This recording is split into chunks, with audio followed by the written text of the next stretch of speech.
샬롬. 하나님과 동행하는 새벽기도회 달라스 임마누엘 교회 권성철 목사입니다.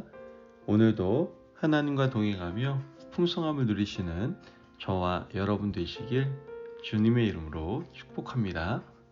오늘 말씀은 느헤미야서 7장 1절에서 4절까지의 말씀입니다. 성벽이 건축됨에 문짝을 달고 문지기와 노래하는 자들과 레위 사람들을 세운 후에 내 아우 하나니와 영문의 관원 하나냐가 함께 예루살렘을 다스리게 하였는데, 하나냐는 충성스러운 사람이요 하나님을 경외함이 우리 중에서 뛰어난 자라. 내가 그들에게 이르기를 해가 높이 뜨기 전에는 예루살렘 성문을 열지 말고 아직 파수할 때에 곧 문을 닫고 빗장을 지르며 또 예루살렘 주민이 각각 자기가 지키는 곳에서 파수하되 자기 집 맞은편을 지키게 하라 하였노니, 그 성읍은 광대하고 그 주민은 적으며 가옥은 미처 건축하지 못하였음이니라. 아멘. 하나님의 말씀입니다. 여러분, 지도자와 백성의 차이가 무엇일까요? 지도자와 백성의 차이는 시야에 있다라고 볼 수 있습니다. 지도자는 멀리 보고 길게 보고 미래와 과거의 역사를 함께 살펴보는 사람이 바로 지도자입니다. 하지만 지도자를 따르는 사람들은 바로 눈앞에 있는 것을 쫓아가기에도 버거운 사람들이죠.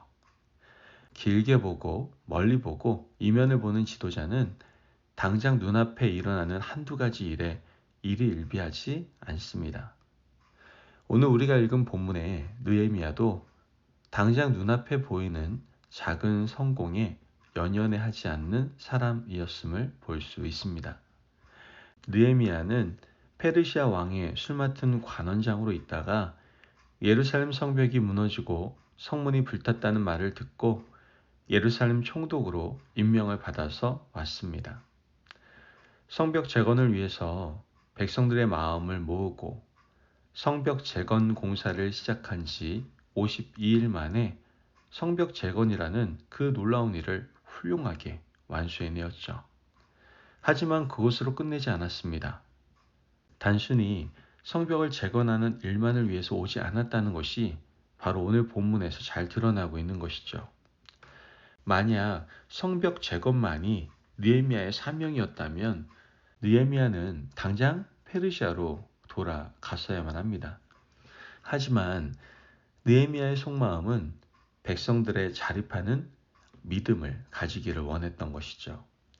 백성들의 무너진 시민의식을 새롭게 세우고 백성들의 마음 가운데 신앙의 열정을 불러일으키는 것이 느헤미야가 진정으로 원했던 겁니다. 성벽이 무너지고 성문이 불탔는데 스스로 일어나서 그 공사를 하지 못할 정도의 영적 상태, 자기들이 살아가고 있는 삶의 현장이 피폐해져 가고 있었고, 사마리아에 살던 산발락과 도비아 같은 사람이 와서 마음대로 약탈해 가는데도 어쩔 수 없다고 여기며 지켜보고 있는 그들의 영적 상태는 정상이 아니었던 겁니다. 성벽만 재건하고 성문만 단다고 해서 그들이 가진 지난날의 노예 의식이 사라지고 무너진 삶의 열정이 생겨나는 것은 아니었던 겁니다. 느헤미야는 공사가 끝난 이유가 더 중요하다고 생각했던 것이죠. 공사가 끝난 이후에 산발락과 도비아, 게셈 사람들의 기습을 대비해서 면밀한 당부를 하고 있는 것을 오늘 본문을 통해서 보게 됩니다.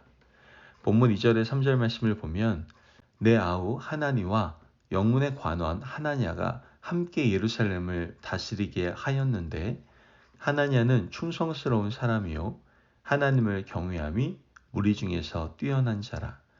내가 그들에게 이르기를 해가 높이 뜨기 전에는 예루살렘 성문을 열지 말고 아직 파수할 때 곧 문을 닫고 빗장을 지르며 또 예루살렘 주민이 각각 자기가 지키는 곳에서 파수하되 자기 집 맞은편을 지키게 하라 하였노니.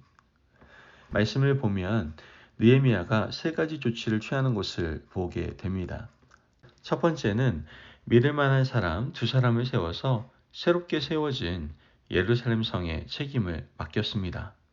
두 번째는 아직까지 성에 살고 있는 사람들이 많지 않았기 때문에 성문을 닫는 것을 일상적인 시간보다 늦게 열고 빨리 닫으라고 명령을 하게 되죠. 마지막으로 세 번째는 성 안에 살고 있는 사람들이 자기 구역과 자기 집 앞을 철저하게 방어하라고 가르치고 있습니다.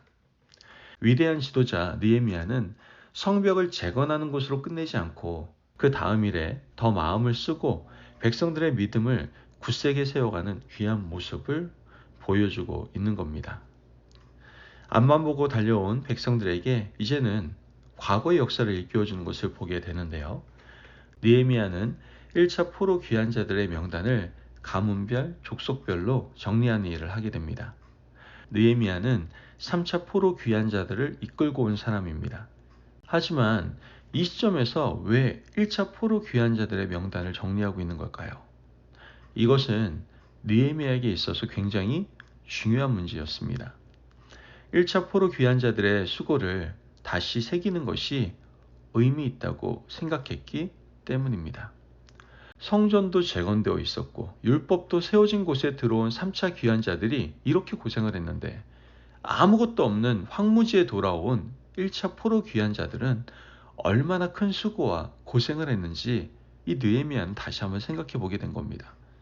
그래서 그들의 수고를 돌이켜보고 우리가 지금 수고하는 것은 아무것도 아니라는 역사의식을 백성들에게 일깨워주기 원했던 겁니다. 이런 맥락에서 느헤미야는 1차 포로 귀환자들의 이름을 가문별로 정리해주고 있습니다. 그 가운데 우리가 눈여겨보아야 될 사람들이 등장을 하는데요. 느헤미야서 7장 46절과 60절 그리고 70절 말씀을 보면 등장하는 사람들이 있어요. 그 사람이 누구냐? 바로 느디님 사람들입니다.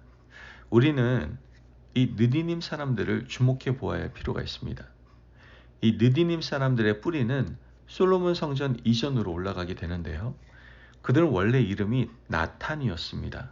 나탄은 히브리어로 주다라는 뜻이에요. 원래 이 사람들은요, 전쟁 포로들이었습니다. 이스라엘이 전쟁에 나가서 잡아온 포로들을 성전의 레위인들에게 주었거든요. 레위인들은 이 사람들을 주어진 사람들이라는 뜻으로 느디님 사람들이라고 불렀습니다. 성전에서 일하는 레위 사람들의 수가 부족했기 때문에 전쟁 포로로 잡아온 사람들을 여러 가지 잔일들에 사용했던 것이죠. 나라가 망하고 난 이후에 느디님 사람들도 바벨론 포로로 잡혀갔습니다. 70년이 지나고 포로에서 해방이 됩니다. 그리고 귀향이 이루어지게 되죠. 그때 이 느디님 사람들도 다시 돌아온 겁니다. 이들은 원래 성전에서 일했던 사람들이었기 때문에 다시 성전 재건 공사에 동원되었고 수르바벨 성전을 재건하는 일의 역할을 감당했던 것이죠. 이전에는 전쟁 포로였지만 이제는 당당하게 포로 귀환자들의 일원으로 그 자리를 섬기고 지켰으며 이제는 성 안에서 살아가는 사람들의 당당한 일원이 되었던 것입니다. 여러분, 이 느디님 사람들을 보면 참 우리의 모습과 닮았다, 흡사하다라는 생각이 듭니다.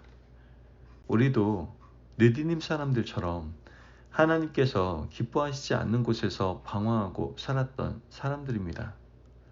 원래 느디님 사람들이 전쟁 포로의 모습으로 이스라엘 백성의 자리에 편입되었지만 우리는 하나님께서 이 세상 가운데 선택해서 하나님 나라의 백성이 되게 하셨습니다. 그 후에 우리에게 귀하고 아름다운 성전을 섬기는 직분을 맡겨 주신 것이죠. 원래는 이방 족속으로 하나님을 모르고 죄악된 백성으로 살다가 죽을 수밖에 없었는데 하나님께서 우리를 불러주셔서 하나님의 일을 섬기는 고귀하고 아름다운 섬김의 자리에 있게 해주신 것입니다. 느디님 사람들은 포로였지만 시간이 지나서 1차 포로 귀환자들의 명단에 이름을 올리고 느헤미야가 존경하는 사람들의 자리에 들게 되는 것을 우리는 성경을 통해서 보게 됩니다. 여러분, 오늘 우리도요, 이렇게 하나님의 귀한 은혜를 받은 사람들입니다. 그러므로 우리도 느디님 사람들처럼 하나님이 선택해서 성전의 일을 위임받는 일꾼이 되었음을 기억하시고 그 사역을 신실하게 잘 감당하실 수 있는 저와 여러분이 되시길 주님의 이름으로 축복합니다. 아멘. 기도하겠습니다. 사랑이 많으신 하나님 감사합니다. 오늘도 우리에게 귀한 말씀에 은혜 허락하심을 감사합니다.